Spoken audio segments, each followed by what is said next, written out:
Bakla, kung pandak ka, appear tayo. Charot! Ang video na to ay para sa ating mga pandak, be. Ang hirap magsuot ng mga trending na damit ngayon dahil yung mga, alam niyo yung mga trending na mga pormahan ngayon, pang matatangkad. Be, paano naman kami mga pandak? Kaya ito, ipapakita ko sa inyo itong crop long sleeve na polo. Ayan. O, di ba? Ang perfect.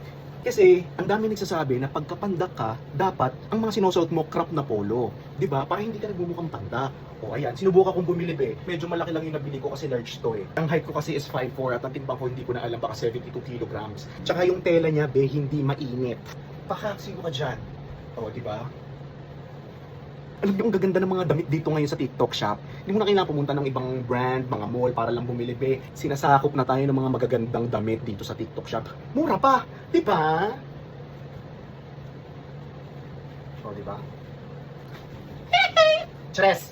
So yun guys, you know the drill. Check the yellow basket and check out. Go ahead.